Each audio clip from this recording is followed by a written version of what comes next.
Good morning, this side प्रीति कौशिक। और आज का जो हमारा टॉपिक है ऑडिट रिपोर्ट। देखिए, वैसे तो हमने ऑलमोस्ट सारा का सारा सिलेबस कवर कर लिया है ऑडिटिंग का, और आज हमारा लास्ट टॉपिक है ऑडिट रिपोर्ट। जो ज़्यादातर एग्जाम होते हैं उनके अंदर बस यहीं तक का सिलेबस आता है। ऑडिट रिपोर्ट ये वाला टॉपिक करने के बाद आई थिंक आपका सारा सिलेबस ऑडिटिंग का कंप्लीट हो जाएगा।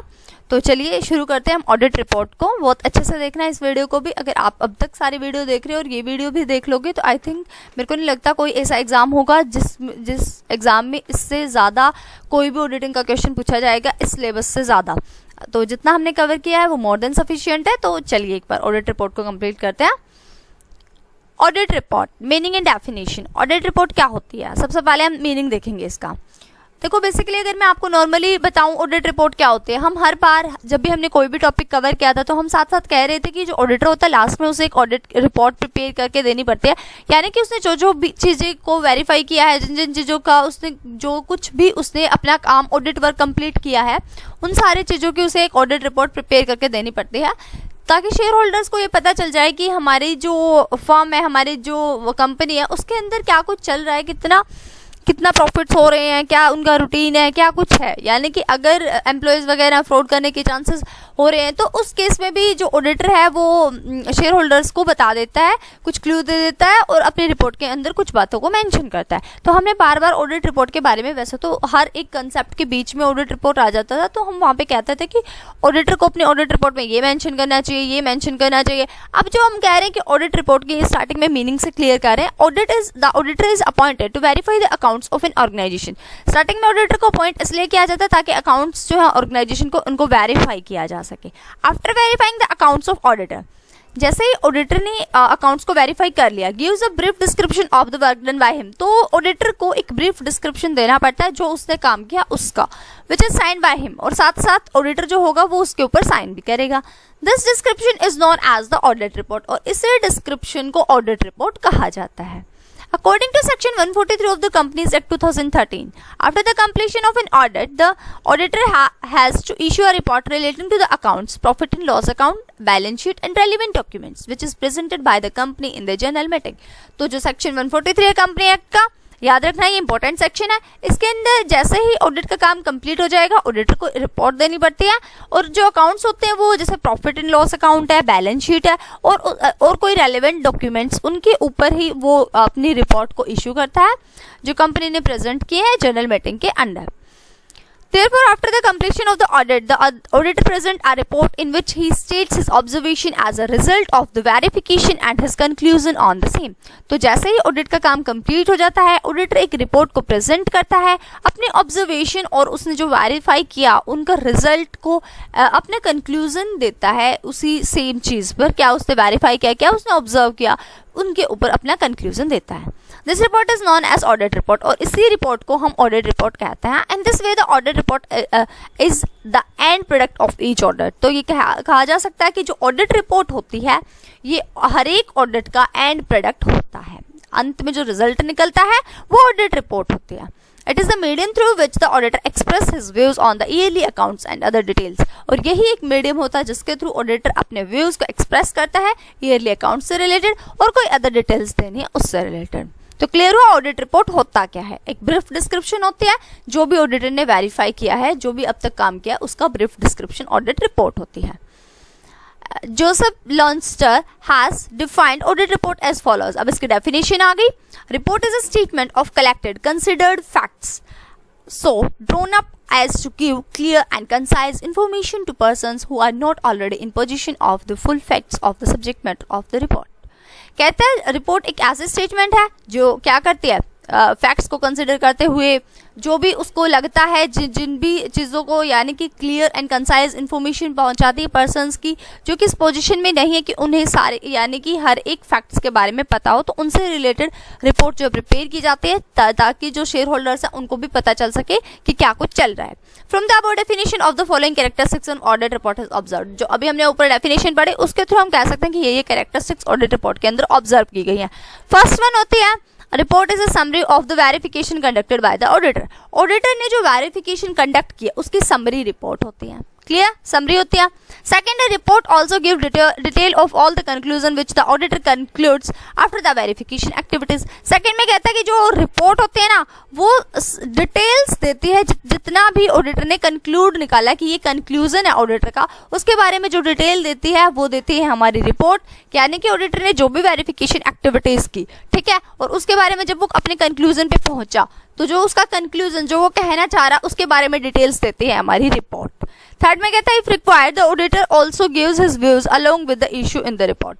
अगर जरूरत पड़ती है तो जो ऑडिटर होता है वो अपने व्यूज भी देता है। जब वो ऑडिटर को मतलब ऑडिट रिपोर्ट को प्रिपेयर कर रहा है साथ साथ अपने व्यूज भी देता है कि ऐसा होना चाहिए था, ये मेरे विचार में ये सही है, ठीक है, मैं ये सही समझता हूँ, ऐसे इस तरीके से वो अपने व्यूज भी देता है अगर जरूरत पड़ती है तो। फोर्थ आता है the auditor the report has to be sign by the auditor. और जो रिपोर्ट होगी तभी मानी जाएगी ऑडिट रिपोर्ट है जब ऑडिटर के उस पर साइन होंगे। Concrete and precise information is received from the report. और जो रिपोर्ट से हमें इन्फॉर्मेशन मिलती है वो कंक्रीट होती है और प्रिसाइज इन्फॉर्मेशन हमें मिलती है। क्लियर यहाँ तक? ओके जी। अब हमारा आता है टाइप्स ऑफ ऑडिट रिपोर्ट। अब ऑडिट रिपोर्ट्स के टाइप्स क्या क्या होते हैं? ऑडिट रिपोर्ट देखो हमने दो पार्ट्स में क्लासिफाई किया ऑडिट रिपोर्ट को। फर्स्ट वन है हमारा क्लासिफिकेशन अकॉर्डिंग टू वर्क। सबसे पहले क्लासिफाई किया इसे वर्क के according and second according to nature. हम स्टार्टिंग से ही पढ़ते आ रहे हैं वर्क एंड नेचर के अकॉर्डिंग हमारा ऑडिट किया जाता है। तो जो ऑडिट रिपोर्ट प्रिपेयर की जाती है वो भी दो तरीके से प्रिपेयर होती है। एक तो हम वर्क के अंडर उसे क्लासिफाई कर देते हैं, दूसरा नेचर के अकॉर्डिंग। जो वर्क के अंदर हमने उसको क्लासिफाई किया वो हमारा तीन पार्ट में, partial report, interim report and final report. और जब नेचर के अकॉर्डिंग हम क्लासिफाई कर रहे हैं ऑडिट रिपोर्ट को तो वो दो तरह की होती है, clean report and qualified report. अब हम इनको देखो नाम से क्लियर करते चलेंगे कि क्या कुछ होता है। सबसे पहले हमारा आता है classification according to work. Work के अकॉर्डिंग जब हम क्लासिफाई करें यानी काम के अकॉर्डिंग हम रिपोर्ट जो प्रिपेयर करके दे रहे हैं वो काम के अकॉर्डिंग है। According to work the audit report is divided into 3 parts. तो 3 पार्ट्स में डिवाइड कर रखी है, अभी हमने देखा ऊपर डायग्राम के थ्रू। फर्स्ट हमारी आती है partial report. If the auditor is not appointed to verify all the accounts. देखो हमने पार्शियल ऑडिट किया था, उसके अंदर भी क्या था हमारा कि जब हम पार्शियली अकाउंट्स को ऑडिट कर रहे हैं तो उस केस में जब ऑडिटर अपनी रिपोर्ट प्रिपेयर करके देगा तो वो कैसे रिपोर्ट होगी? पार्शियल रिपोर्ट होगी। यानी कि उसने सारे के सारे जितने भी अकाउंट्स प्रिपेयर हो रखे थे ऑडिटर ने वो सारे चेक नहीं किए। उसका जो काम का स्कोप था वो केवल इतना ही था कि वो कुछ बुक्स को चेक करे, जिन बुक्स को चेक करे तो वो उन्हीं के बारे में रिपोर्ट देगा। तो पार्शियल रिपोर्ट का यहाँ पे यही मतलब है।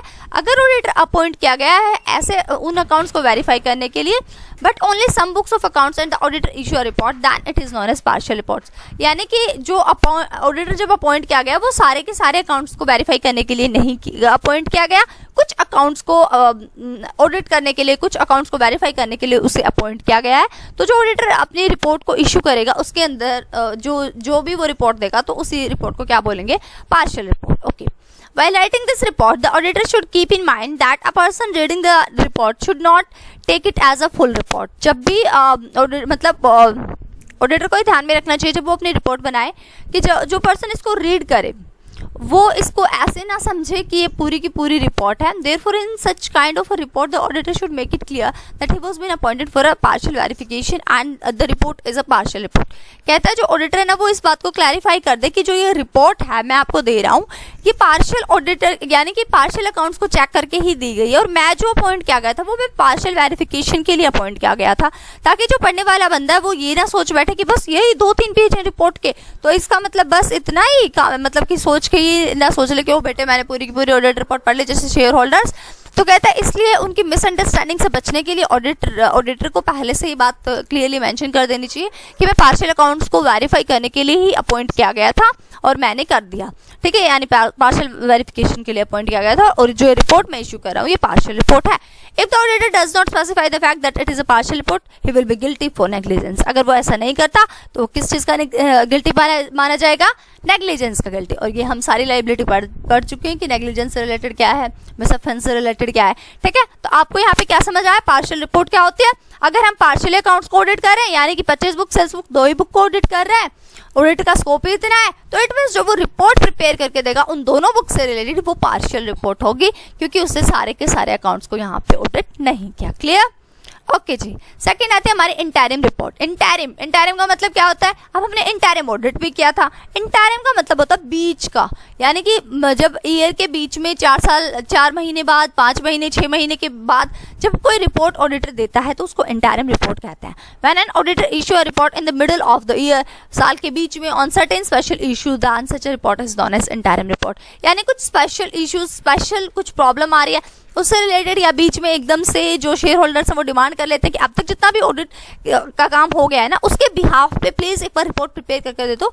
मतलब कुछ एकदम से इंटरिम डिविडेंड डिक्लेयर करना है, उस टाइम उन्हें जरूरत पड़ जाती है, तो इंटरिम रिपोर्ट होते हैं जो बीच में, यानी कि ईयर के मिड में जरूरत पड़ती है, जिसकी जो ऑडिटर मिड में प्रिपेयर करके देता है, वो रिपोर्ट होते हैं इंटरिम रिपोर्ट। जैसे कि अगर हम शेयर होल्डर्स को बीच में डिविडेंड देना है, इंटरिम डिविडेंड, तो इंटरिम रिपोर्ट की जरूरत पड़ती है।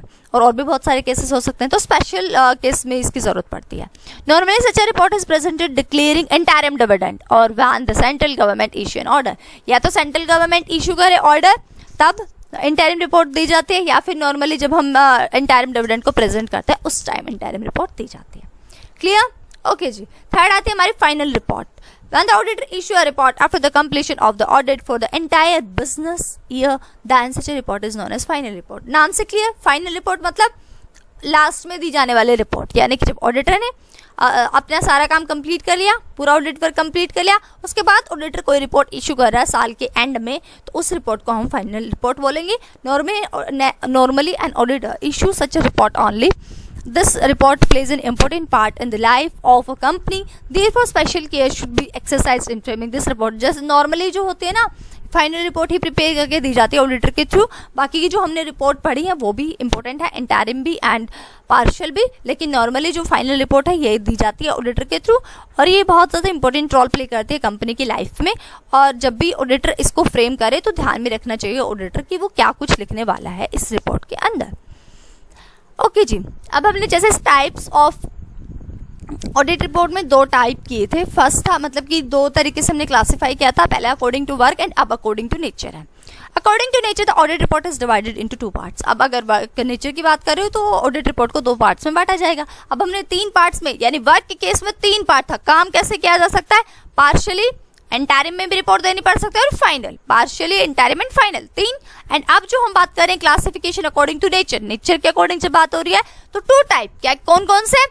Clean report and qualified report, या हम कह सकते हैं unqualified report and qualified report. अगर आपने ये दोनों रिपोर्ट ध्यान से नहीं सुनी तो 100% चांसेस है कि आप बीच में कंफ्यूज हो सकते हो, और ये जो अभी मैं पढ़ाने वाली हूँ ये 100% चांसेस होते हैं कि हर एक एग्जाम में पूछा जाता है ये क्वेश्चन, तो ध्यान से सुनना क्लीन रिपोर्ट को। क्लीन रिपोर्ट अगर नाम से आप क्लियर करने की कोशिश करें तो क्या होता है?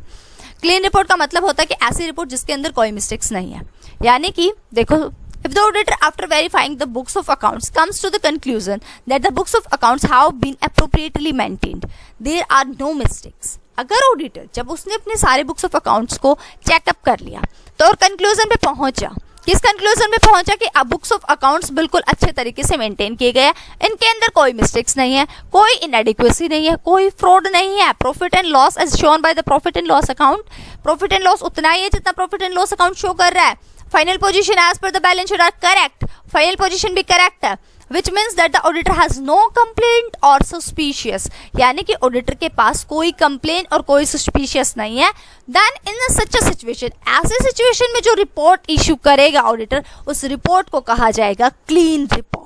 It is also known as unqualified report, ये इंपॉर्टेंट है, इसको क्या कहा जाता है?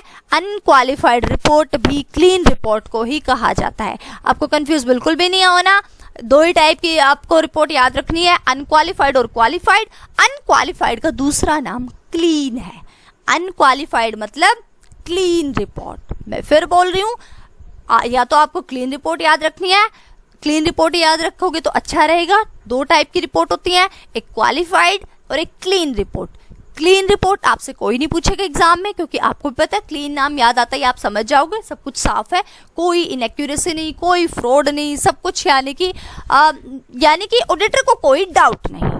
इट मीन्स ऑडिटर को कोई डाउट नहीं, तो इसका दूसरा नाम अनक्वालिफाइड रिपोर्ट होगा।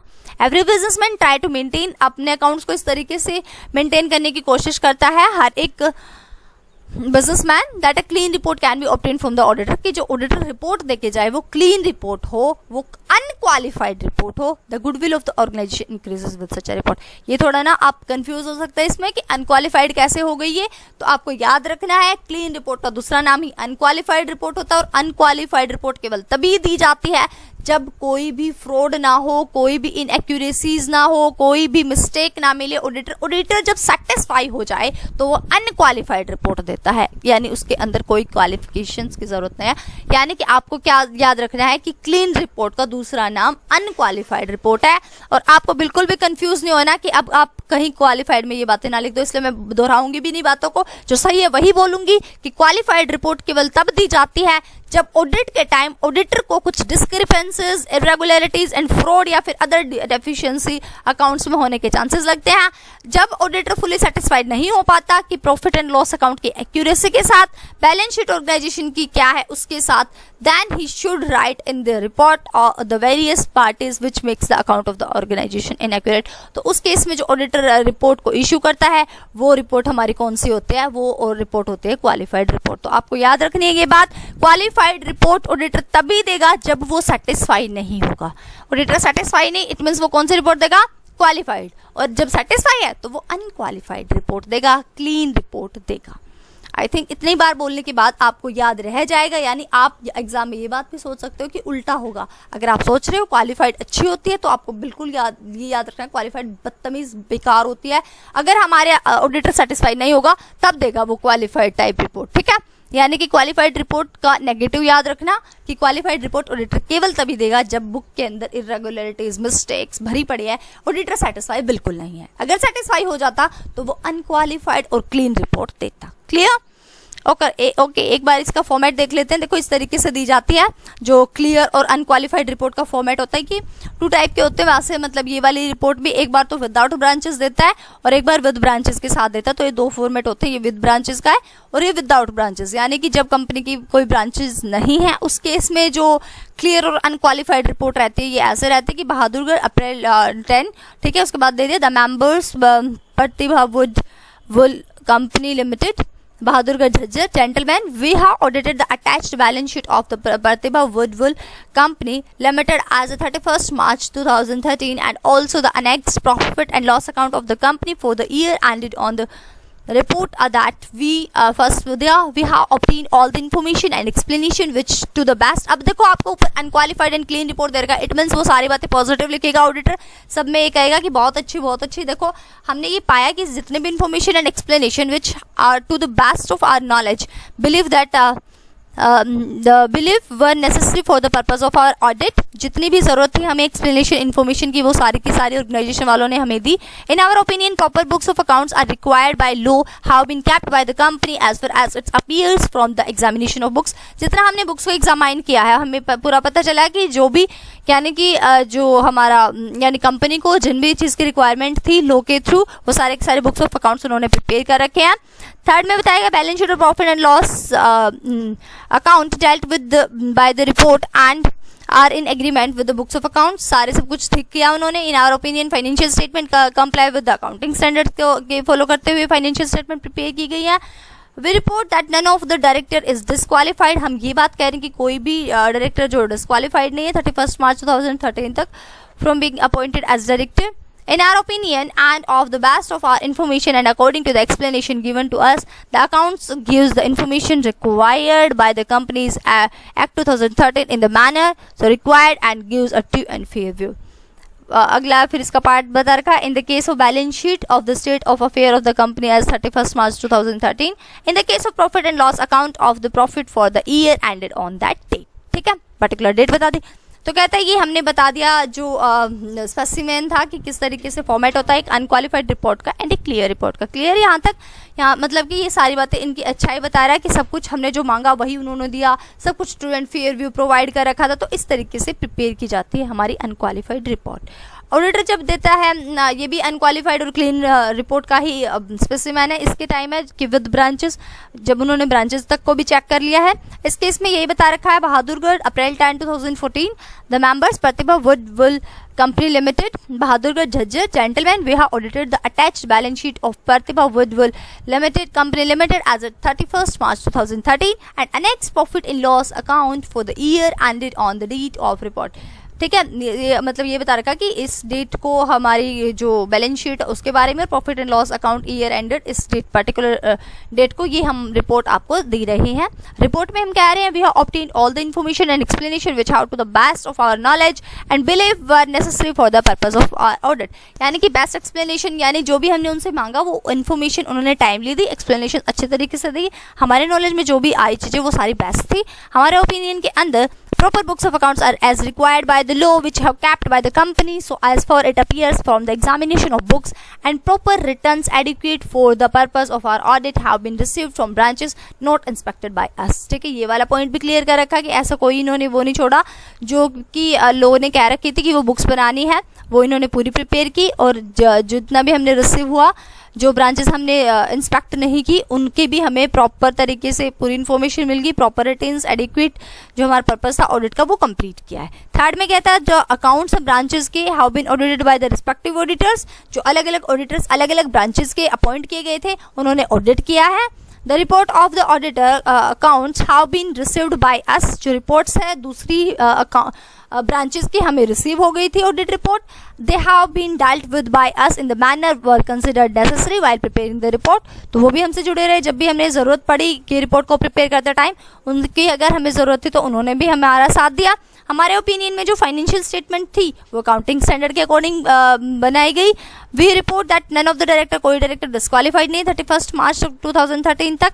और जो बैलेंस शीट है प्रॉफिट एंड लॉस वो डायल करा with this report are in agreement with the books of accounts. In the last में कह रहा है in our opinion to the best of our information explanation given to us, the said accounts provide the information required by the company act 2013 in the manner so required and gives a true and fair view. तो कहता है last में कि जितनी हमें information और जितनी हमें एक्सप्लेनेशन दी गई उनके अकॉर्डिंग हमें जो लग रहा है वो हम बता रहे हैं कि इन the case of balance sheet की जब आप बात कर रहे हो तो जो कंपनी की स्टेट ऑफ अफेयर्स है 31 मार्च 2013 को वो true and fair view provide कर रही है. अगर प्रॉफिट एंड लॉस अकाउंट की बात करो वो भी true and fair view provide कर रहा है. जो भी प्रॉफिट्स है year ended on that date, इस डेट को जो हमारा ईयर एंड हुआ उस केस में. फिर अगेन बहादुरगढ़ 10 अप्रैल 2014 चार्टर्ड अकाउंट की साइन यहाँ पर, ठीक है, सिग्नेचर के लिए है. क्लियर. अब आ रही है भाई क्वालिफाइड रिपोर्ट का स्पेसिमेन दे रखा है, यानी कि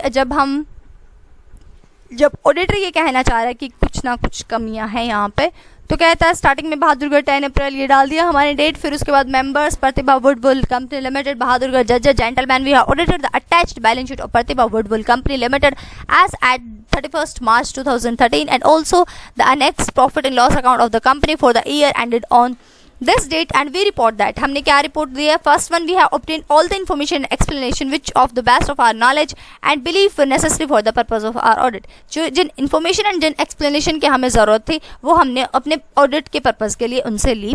हमारे opinion के अंदर सेकंड में कह रहा है proper books of accounts as required by law have been kept by the companies as far as it appears from our examination of the books. जितना हमने पाया यानी examination of books के अंदर जो requirement थी उन्होंने books भी prepare कर रखी थी. थर्ड में कह रहा है balance sheet and profit and loss account dealt with this report are in agreement with the books of accounts. Key point भी इन्होंने पॉजिटिव बोला है. फोर्थ में कह रहा है subject to the qualification given below in our opinion and to the best of our information according to the explanation given to us, the accounts gives the information required by the companies at 2013 in this manner as so required and give a true and fair view. First one कहता है in the case of the balance sheet of the state of affairs of the company as 31st March 2013. Second में in the case of profit and loss account of the profit for the year ended as on the date. C में कहता है the provision for depreciation on plant and machinery is inadequate. जो ये अभी हमारी बता रहा है ना कि क्या क्या क्वालिफिकेशंस की अगर आप बात करो क्या क्या कमियां हमने देखने को मिली हैं.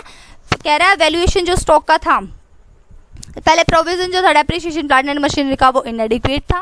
वैल्यूएशन जो हुआ stock has been done on the market price which is more than cost price से बहुत ज़्यादा था जो आपने स्टॉक का वैल्यूएशन किया मार्केट प्राइस के ऊपर. No provision has been made for doubtful debts के लिए कोई प्रोविजन नहीं बना रखा था ये जो भी बैड डेट्स थे. Assets have not been valued correctly. Assets को correctly value नहीं किया गया. Appropriate provision for non as well as contingent liability has not been made. जो appropriate provision बनाना चाहिए था contingent liability के लिए वो भी नहीं बनाया गया था.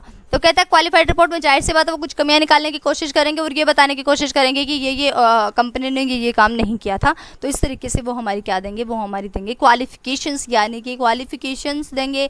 इट मीन्स वो क्वालिफाइड रिपोर्ट है, इट मीन्स वो कंपनी के मिस्टेक्स गिनवाएंगे। ओके जी, अब हमारा आता है ऑडिट सर्टिफिकेट। आपने ऑडिट रिपोर्ट बहुत पढ़ ली, अब आप एक बार ऑडिट सर्टिफिकेट पे नजर डालो। Specific information and issues are declared in a certificate. जब भी सर्टिफिकेट इशू किया जाता है तो उसके अंदर कुछ स्पेसिफिक इन्फॉर्मेशन, कुछ स्पेसिफिक इश्यूज को डिक्लेयर किया जाता है इस सर्टिफिकेट के अंदर। The responsibility of an auditor for them is much more direct. जो रिस्पॉन्सिबिलिटी होती है ऑडिटर की वो इसके अंदर बिल्कुल डायरेक्ट ऑडिटर की रिस्पॉन्सिबिलिटी होती है। A certificate is issued in दो सिचुएशन। सर्टिफिकेट केवल उन्हीं सिचुएशन में इशू किया जाता है where the auditor wants to show the existence and truthfulness of certain issues. जहां पे ऑडिटर अपनी यानी ऑडिटर एग्जिस्टेंस को शो कर रहा हो और ट्रूथफुलनेस कुछ इश्यूज के बारे में कि हाँ जी ये इशू हुआ है और इस इशू में ये सच्चाई है।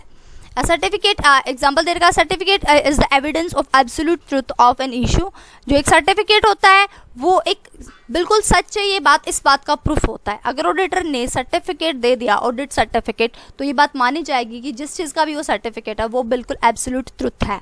In some circumstances it is essential to issue an audit certificate. और कुछ सर्कमस्टांसेस में ज़रूरी होता है। यहाँ पे मैं आपको दोबारा एक बार समझाना चाहूँगी, ऑडिट रिपोर्ट के अंदर हम क्या करते हैं। ऑडिटर केवल ऑडिट रिपोर्ट को प्रिपेयर करके पूरी समरी की समरी दे देता है।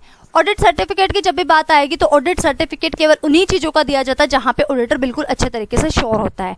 जब ऑडिट सर्टिफिकेट जब अगर किसी कंपनी को मिलता है किसी भी पर्टिकुलर चीज़ से रिलेटेड तो इट मीन्स वो बात बिल्कुल सच है, यानी ऑडिटर की उस केस में ज़्यादा रिस्पॉन्सिबिलिटी बढ़ जाती है। अगर ऑडिटर ने ऑडिट सर्टिफिकेट इशू कर दिया है तो इसका मतलब ऑडिटर बहुत अच्छे तरीके से सेटिस्फाइड है, ऑडिटर को पूरा यकीन है कि वो बात सच है। क्लियर? अब एक बार डिफरेंस देख लिए ऑडिट सर्टिफिकेट में एंड ऑडिट रिपोर्ट के अंदर। बेसिस ऑफ डिफरेंस दे रखा, फिर बता रखा नेचर के according in this specific information is given by the auditor. यहाँ पे जो स्पेसिफिक इन्फॉर्मेशन ऑडिटर देता है इसके यानी यहाँ पे इन्फॉर्मेशन को स्पेसिफाई कर रहा है ऑडिट सर्टिफिकेट के अंदर। ऑडिट रिपोर्ट के अंदर वो केवल अपने व्यूज को दे रहा है। अप्रोच की अगर हम बात करें तो auditor makes a declaration regarding existing, कि ये जो एग्जिस्टिंग में है इस बात की वो डिक्लेरेशन दे रहा है, घोषणा कर रहा है।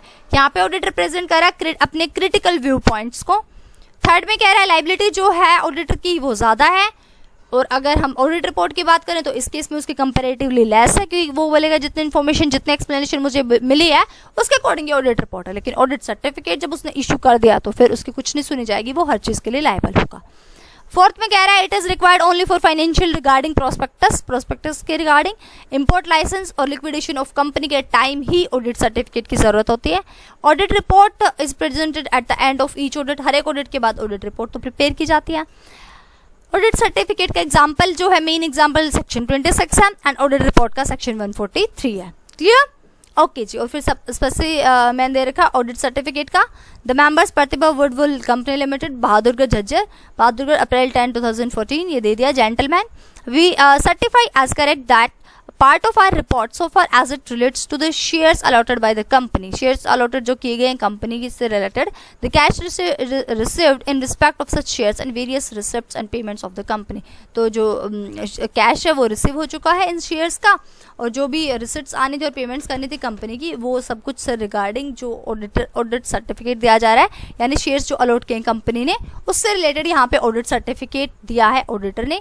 फिर लास्ट में डेट डाल देनी है, बहादुरगढ़ अप्रैल 10, 2014, और चार्टर्ड अकाउंटेंट के यहाँ पे सिग्नेचर हो जाएंगे। तो ऑडिट सर्टिफिकेट का स्पेसिमेन दे रखा है, आपको क्लियर हो गया होगा कि इस तरीके से ऑडिट सर्टिफिकेट दिया जाता है।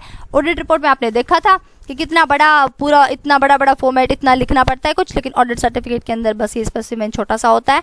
लेकिन लाइबिलिटी ऑडिट सर्टिफिकेट के अंदर ज़्यादा होती है, क्योंकि इस बात में वो बिल्कुल सच्चाई तरीके से प्रूव कर रहा है कि जो भी बात मैंने लिखी है, जो बात है वो बिल्कुल सच है। यानी कि अगर मैं शेयर अलॉटेड से रिलेटेड इन्फॉर्मेशन दे रहा हूँ तो it means share allotted company ने बहुत अच्छे तरीके से किया गया, सब कुछ रिसीव पेमेंट जो भी होना था वो सब कुछ अच्छे तरीके से कंप्लीट हो चुका है। ऑडिट सर्टिफिकेट जब बिल्कुल अच्छे तरीके से हम किसी बात के ऊपर सहमत हैं, यानी ऑडिटर को यकीन है कि ये बात बिल्कुल सच है, तो वो ऑडिट सर्टिफिकेट तभी इशू करता है। ऑडिट रिपोर्ट वो नॉर्मली हर ऑडिट के बाद इशू करता ही करता है। ठीक है? ओके जी, thanks for watching. Like, share, comment and subscribe Hrithik Kaushik classes. और आई थिंक अब आपका सारा सिलेबस ओवर हो गया होगा ऑडिटिंग का।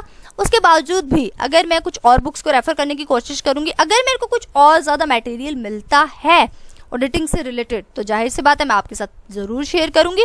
लेकिन आई थिंक आपका अगर कल एग्जाम है तो उसके लिए ऑल द बेस्ट, और आई थिंक आपको क्लियर हो जाएगा। अब तक जितना हमने किया है उसी में से एग्जाम में आना है, कुछ ज़्यादा हार्ड एंड फास्ट रूल नहीं होते ऑडिटिंग के।